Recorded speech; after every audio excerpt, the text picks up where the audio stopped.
Bonjour mes frères et sœurs, je voudrais partager avec vous sur le mariage aujourd'hui. Et je vous prie de ne pas laisser voir ou écouter ce message aux enfants, moins de 18 ans. Merci. Je vais faire la lecture au livre de 1 Corinthiens chapitre 7. Pour ce qui concerne les choses dont vous m'avez écrit, je pense qu'il est bon pour l'homme de ne point toucher de femme. On va d'abord s'arrêter là. Pourquoi il est bon pour l'homme de ne pas encore toucher de femme? Parce que l'homme, avant de toucher une femme, doit savoir si réellement c'est sa femme, c'est sa destinée. Tu ne peux pas aller commencer à coucher avec les filles par-ci, par-là. Parce que tu es un homme, tu dois faire sortir tes spermes. Vous m'excusez, moi je dis tout, j'appelle tout par le nom. Non! Quand vous savez que vous êtes un homme, vous voulez vous dégager de vos spermes, vous devez d'abord demander la volonté de Dieu. Demandez la volonté de Dieu sur votre femme, votre Ève, parce que la femme vient de la côte de l'homme. Chaque homme a sa femme et chaque femme a son vrai mari. C'est pourquoi on vous dit de ne pas encore toucher, parce que tu vas tâtonner. C'est pourquoi je vous ai toujours dit de demander d'abord la volonté de Dieu avant de toucher. Même si la personne vous plaît, elle est belle, ou elle est belle, elle vous attire, ou elle a des qualités d'abord que vous aimez, même si vous ne vivez pas encore ensemble, demande Dieu, mes frères et sœurs. Moi, j'ai demandé à Dieu plusieurs fois et Dieu m'a montré la vérité et j'ai laissé. Deux fois, je dors comme ça, Dieu me montre la personne qui me drague, c'est qu'il fait la nuit quand il dort. Il fait des mouvements au lit comme s'il était en train de faire du sexe avec les hommes. Tu vois comment il bougeait. C'est-à-dire qu'il a des femmes de nuit. Donc c'est encore un grand combat d'aller combattre encore au mariage. Et un tel homme comme ça, il ne va jamais t'accepter. Même si tu lui prépares de l'or, tu lui donnes de l'or, tu lui prépares tout ce qu'il faut, il ne va jamais t'accepter comme femme. Même si vous vivez ensemble. Il va toujours dire que tu n'es pas bien pour lui. Parce excusez-moi, parce qu'il couche avec d'autres femmes la nuit. Tu sors d'un autre combat. Tu veux aller encore dans un autre combat. C'est pourquoi Dieu nous conseille de ne pas encore toucher. Il ne faut pas être pressé. Tout comme les femmes.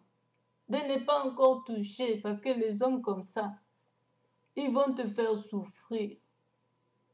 Il va te traiter de tous les noms. Pourtant, tu n'es pas ce qu'il traite. Mais parce qu'il a des femmes de nuit. Et quand tu dors, mon frère, ma soeur, il faut voir les mouvements. Des fois, il faut se réveiller. Vous qui êtes encore dans les fornications, là, essayez de vous réveiller. Les gens comme ça, il faut vérifier la nuit ce que fait l'autre. Moi, Dieu me montre en vision. Et combien de personnes, moi, j'ai refusé. Parce que quand Dieu te révèle la chose, tu dois abandonner. Il ne peut pas te donner un serpent à la place du pain.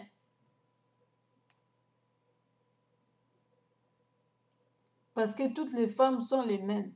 Nous avons tous le même sexe. Nous savons tous comment bouger.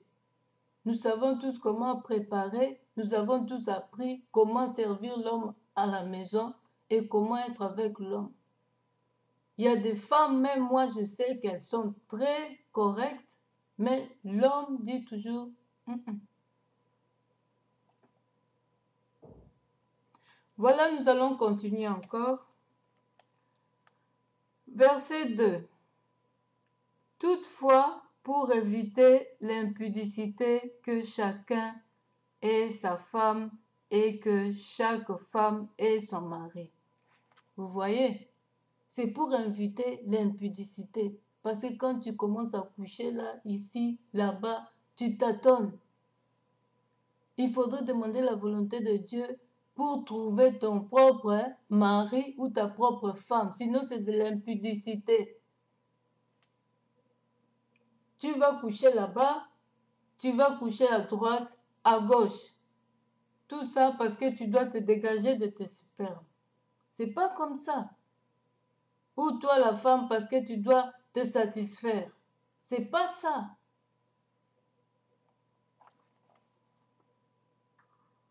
Que le mari rend à sa femme ce qu'il lui doit. Que le mari rend à sa femme ce qu'il lui doit.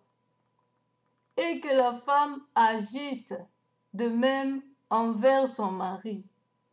Le mari est censé de s'occuper de sa femme. Parce que dans Genèse, la Bible nous dit que les désirs de la femme se porteront sur son mari. C'est ça la punition qui nous a été donnée. Ça ne changera pas même si tu gênes comment. Ça, c'est déjà dans l'homme. C'est pourquoi on vous dit on ne joue pas avec Dieu. Donc l'homme doit savoir s'ils sont mariés ou si même s'ils sont fiancés, que la femme aura toujours besoin de recevoir quelque chose de sa part. Que ça ne soit pas un homme qui a l'iboko, flambeau comme on dit. Parce que la Bible nous demande que l'homme ne soit pas l'iboko flambeau, l'homme ne soit pas radin ou quoi.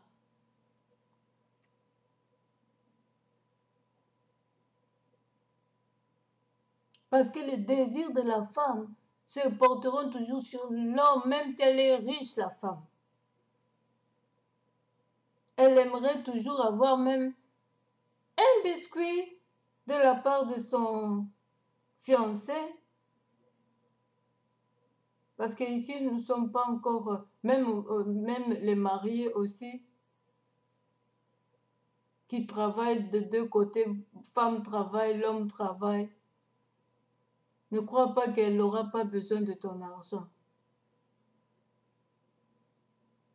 Et des fois, il y a des femmes aussi, j'encourage cela, qui amènent des cadeaux surpris pour leur mari. C'est bien, ça embellit le mariage encore. Nous allons continuer. Que le mari rende à sa femme ce qu'il lui doit et que la femme agisse de même envers son mari. Donc ça doit être réciproque. La femme n'a pas autorité sur son propre corps, mais c'est le mari et pareillement, le mari n'a pas autorité sur son propre corps, mais c'est la femme. Vous voyez, quand les gens sont mariés dans la volonté de Dieu, vous avez demandé les signes parce que vous ne pouvez pas savoir comme ça. Quand quelqu'un te plaît, tu vas maintenant prier. Tu enlèves tes pensées en elle. Tu jeûnes. Tu demandes la directive. Tu dis, Seigneur, cette femme, le nom, tu places devant toi. Tu pries Dieu. Est-ce que c'est ta volonté? Est-ce que c'est elle? Dieu va te parler. Et si Dieu te dit que c'est elle, alors, c'est bien, gloire à Dieu. Et ne va pas courir directement, vous commencez par le sexe, non.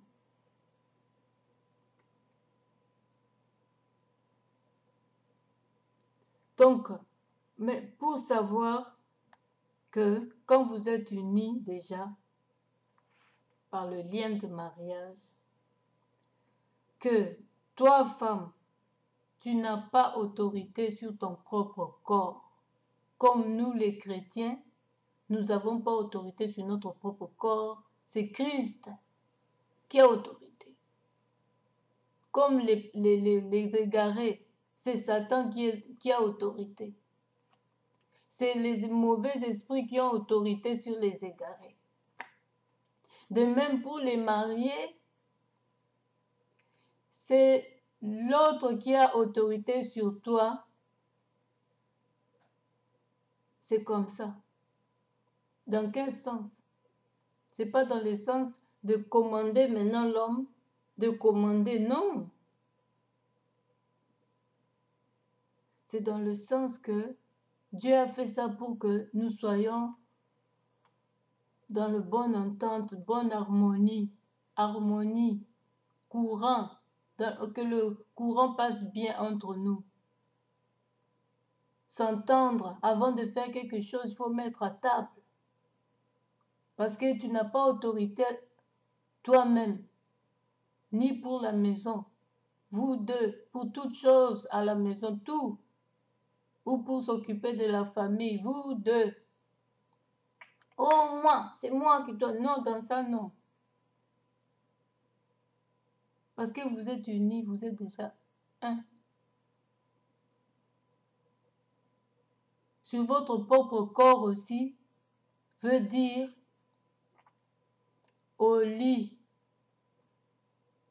Veut dire au lit, si l'homme a besoin de toi, prépare-toi avant de dormir, mets des choses faciles pour que ton mari, parce qu'il a déjà donné la dot, vous êtes déjà mariés, prépare-toi, va te doucher chaque soir, tu te douches très bien, tu arranges très bien là-bas, en bas, avec l'eau froide, que personne vous trompe avec des trucs ou quoi, des poudres, des fétiches et tout ça. Non, non. Ça, vous détruisez le mariage. Vous faites entrer le corps étranger dans le mariage. C'est comme un feu étranger dans le mariage. Et quand il y aura des problèmes, après, tu vas crier Dieu, Dieu, Dieu. Parce que quand tu fais toi-même appel au fétiche, ça appellera un autre péché. Tu es déjà hors. Tu deviens égaré. Et quand l'homme va se rencontrer encore avec un autre, c'est fini pour toi. C'est fini. Mais quand tu n'as que Dieu, tu vas laver là-bas en bas avec l'eau froide. Et avant de laver avec l'eau froide, tu cries tu demandes au Seigneur que cette eau devienne le sang de Jésus. Parce qu'il y a d'autres femmes qui sentent mauvais, même l'air liquide sentent mauvais. C'est pourquoi les pharmaciens ont fait sortir l'Actacide pour les vagins. Mais pour nous, enfants de Dieu, qui prient en vérité, nous utilisons le sang de Jésus dans nos vagins. On lave bien avec l'eau froide, tout simplement la nature. On lave très bien. Et c'est tout.